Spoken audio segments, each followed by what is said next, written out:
días.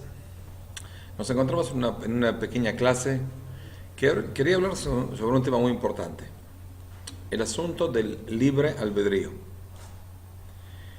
El libre albedrío es una cosa novedosa del judaísmo. En el mundo antiguo, las culturas antiguas no creían en el libre albedrío. Pensaban de que hay un predestino y ese predestino hace que la persona una persona es una especie de jugador en el mundo que Dios creó o los dioses crearon y va a hacer lo que Dios va a querer que haga. La buena acción o la mala acción puede tener un castigo o un premio, pero al final uno siempre va a llegar a donde tiene que llegar según lo que los dioses programaron. Según el judaísmo es algo un poco complicado de explicar, porque en el capítulo de Avot nuestros sabios dijeron un párrafo que dice así: Akol tzafui v'harashut netuna. Todo está previsto, pero el permiso está dado. ¿Qué significa el permiso está dado? Que todo está previsto por Dios es sabido. Hay un plan de Dios, pero cada persona puede ser participante del plan de Dios de cierta manera y él va a decidir de qué manera va a participar, haciendo lo que Dios diga, no haciendo lo que Dios diga, de vez en cuando hacer lo que Dios diga, de vez en cuando no hacer lo que Dios diga. Es decir, la persona es totalmente libre de hacer lo que quiera y por eso existe el premio y existe el castigo. El premio y el castigo están condicionados no por el proyecto divino, sino por la acción de la persona. Una persona que hace el bien, va por el camino de Dios, está facilitando el cumplimiento del decreto divino. Dios no decreta malas cosas, Dios decreta únicamente buenas cosas. Las malas cosas son decretadas por Dios por pecados, por faltas de la persona. En los párrafos de la Biblia, ustedes saben que los judíos en todos lados del mundo dividieron la primera parte de la Biblia, los primeros 5 libros, en 54 pedazos. Cada sábado en los templos se lee el pedazo semanal. Ese pedazo semanal se llama en hebreo parashá. Parashá, entonces dijimos, es el pedazo semanal leído cada sábado. En esos pedazos semanales que se está hablando en los últimos 2-3 semanas y en la semana que viene, se habla específicamente del asunto de cómo nuestros antepasados bajaron a Egipto y fueron a vivir a Egipto. En el próximo libro, el libro de Éxodos, se habla específicamente la primera parte del libro es el asunto de la esclavitud y demás. Hay una pregunta que se pregunta: si hay libre albedrío, pero hay un decreto divino de que el pueblo de Israel, los hijos de Jacob, nuestro patriarca, sean esclavos en Egipto, en una tierra extraña, entonces, ¿por qué Dios castigó al pueblo egipcio? Es decir, otra vez, facilito la cuestión. Si hay un decreto de que el pueblo de Israel sufra esclavitud en Egipto, el que lo esclaviza debe tener un premio, porque está cumpliendo con el proyecto divino, con el programa divino. Entonces, ¿por qué Dios mandó las plagas? ¿Por qué Dios los castigó? ¿Por qué Dios hundió a todos los egipcios, los soldados egipcios en el mar y demás?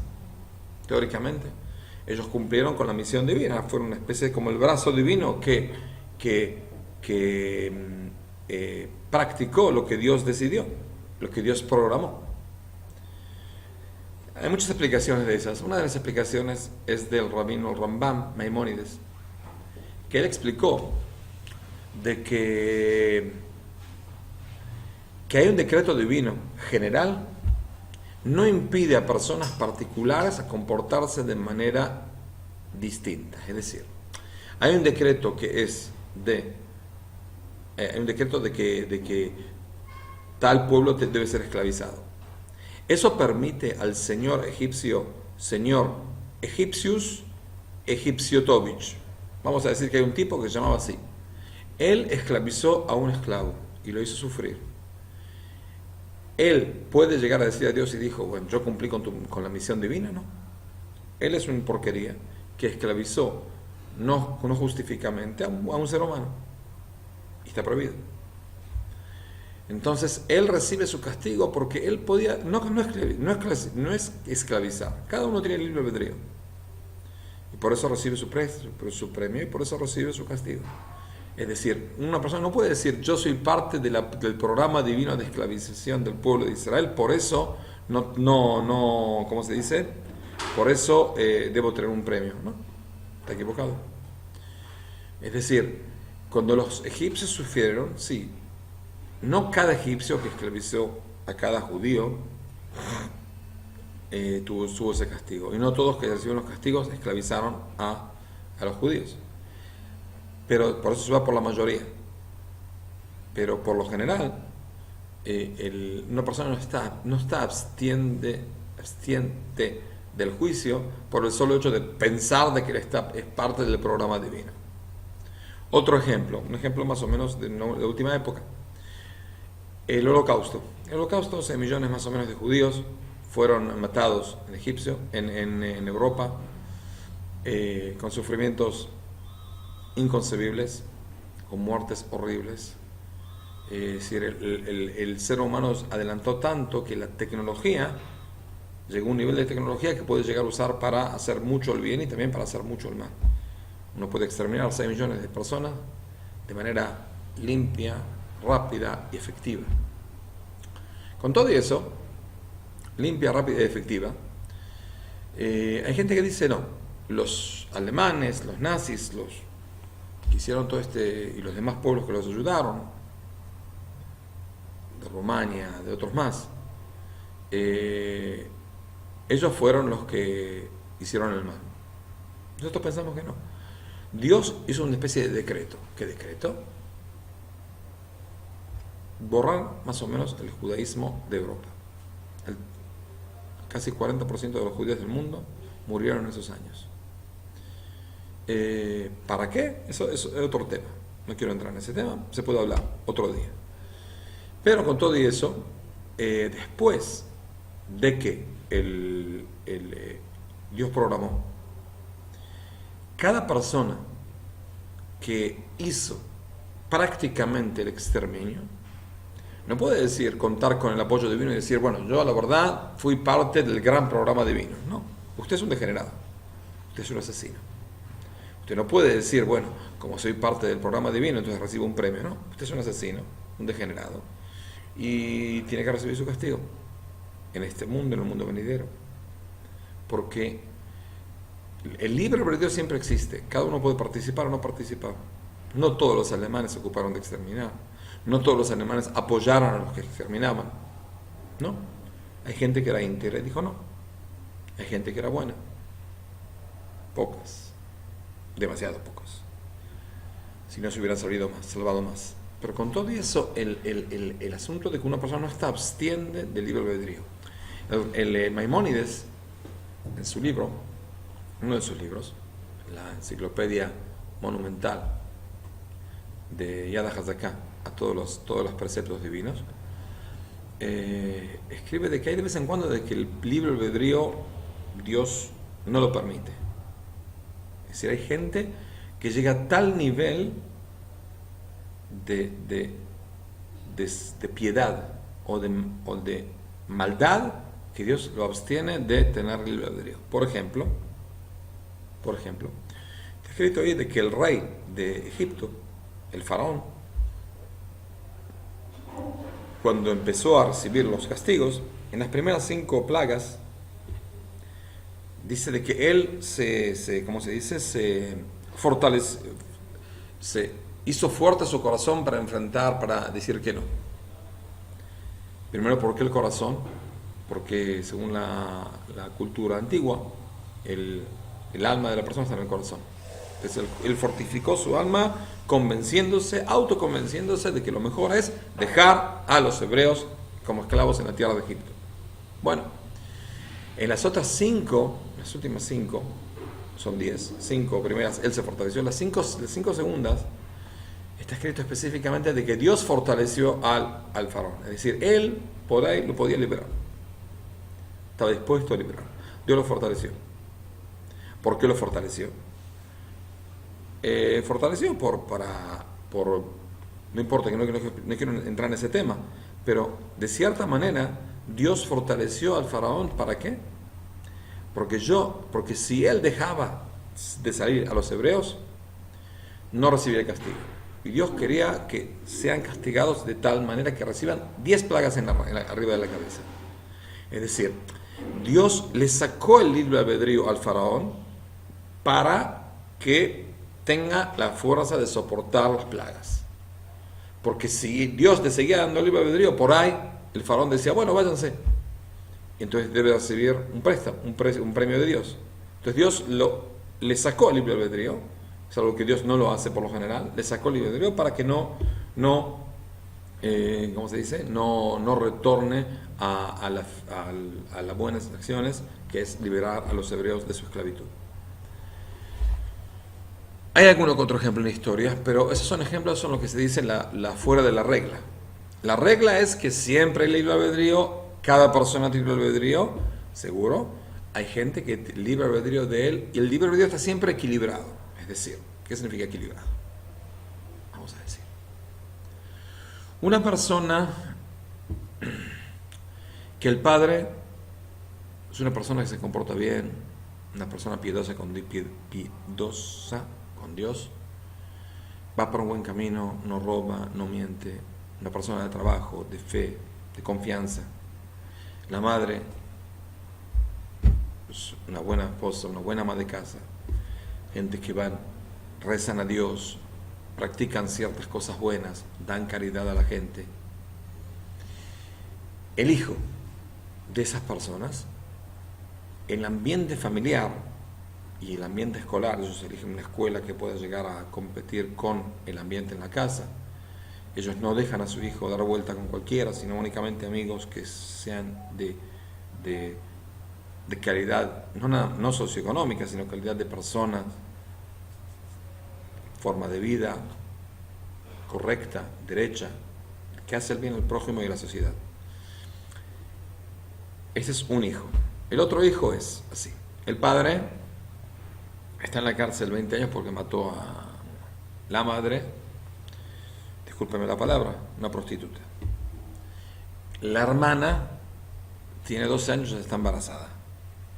El hermano se ocupa del narcotráfico. No terminó la escuela primaria. Lo echaron porque nadie sabía cómo controlar sus nervios y sus estallas. Está mal que lo echen, pero ese fue el asunto. El ambiente socioeconómico es un ambiente socioeconómico en el cual la falta a la ley es algo, no está permitido, sino está favorecido. La gente lo aplaude, wow, robó, mató, hizo algo malo al prójimo, a la sociedad. Son dos niños, como dijimos, este acá y este acá. Los dos solo se encuentran en un lugar y los dos roban. Los dos robaron. Los llevan al juez. El juez, ¿a quién tiene que tener más misericordia? Al pobre niño ese que se crió en un ambiente totalmente inapto para una buena educación, y tiene que ser duro y castigar fuertemente a este niño, un joven, adolescente o como sea, que se crió en un buen ambiente, que no vio robos, que nunca le faltó nada, nunca le faltó comida en el plato, comida caliente y buena frente a él, nunca le faltó un dinero para ir a una buena escuela, nunca le faltó nada. Y si los dos robaron, seguro que tiene que tener más misericordia con este pobre chico que se educó en un ambiente tan negativo. Pero con todo y eso, los dos tienen que ser castigados. Es decir, el castigo debe ser, hay castigo con piedad y hay castigo con dureza. Pero hay que entender de que esa persona que fue criada en un ambiente tan bajo, no está absento del pecado. No puede decir, yo me crié así, entonces ¿qué quieres de mi vida? Yo tengo que ser así. Tengo que seguir en el robo, tengo que seguir en el narcotráfico, tengo que seguir en algún desastre. No. El libro de Dios es totalmente equilibrado. totalmente equilibrado. Este niño que se crió mal y este niño que se crió bien tienen las mismas posibilidades de pecar o no pecar, faltar o no faltar. Y el que decide faltar, está faltando. Seguro. Hay lo que se llama atenuantes. Este tiene un atenuante, el otro tiene un agravante. Con todo eso, nadie está exento del castigo, nadie está exento de hacer la buena acción. Más todavía, cuanto más difícil es cumplir la misión de ser derecho y ser una buena persona, por el ambiente familiar, por el ambiente socioeconómico, por la sociedad en la que uno está, por los amigos, por la presión social y demás. Cuanto más difícil es, el premio es mucho más grande. Es decir, 2 personas terminan la maestría en educación. Uno, volvemos a decir, la madre, el padre, todos son santos, buena familia, lo apoyaron, no le faltaron nada, nunca tuvo que trabajar para traer pan a la casa y demás. El otro, como dijimos, el padre en la cárcel, la madre prostituta, el hermano en narcotráfico, la hermana de 12 años en embarazo, todos los dramas. Los 2 se reciben y tienen el mismo título. ¿A quién se le debe aplaudir más cuando se da el título? Seguro, a este pobre chico que salió de su sociedad tan viciosa, de su ambiente vicioso, y salió a un mundo mejor. Entonces el premio es mucho más grande en este mundo y en el mundo venidero. Cuanto más uno sufre para hacer la misión de Dios, más uno se esfuerza, el premio es mucho más grande. Mucho más grande. Y Dios lo ve, Dios ve el esfuerzo de cada uno de ustedes, de nosotros, de cada uno de nosotros. ¿Qué esfuerzo uno tiene de no hacer el mal? ¿Qué desafío uno tuvo que tener? Dios nos dio alma. El alma de cada uno de nosotros es totalmente equilibrada. La decisión en qué usar el alma y en qué no usar, cómo no usar, es una decisión únicamente de cada uno. Usen el alma para el bien. En el párrafo, uno de los párrafos de la Torá, está escrito de que Dios nos da frente a nosotros 2 caminos: el camino del bien, el camino del mal, el camino de la muerte y el camino de la vida. Y Dios nos dice, elija el de la vida. Si no nos obliga a elegir de la vida, pero nos pide, elija el de la vida. Yo quiero hacer el bien, yo soy un Dios bondadoso, no quiero castigar a nadie. Nos puso en este mundo para darnos un premio, no para castigarnos. El castigo es una especie de episodio para llevarnos a elevarnos y después recibir el premio. Y entonces Dios nos está pidiendo, hagan el bien. Hagan el bien porque eso es lo que ustedes van a hacer bien para ustedes y para todo el mundo y para toda la sociedad.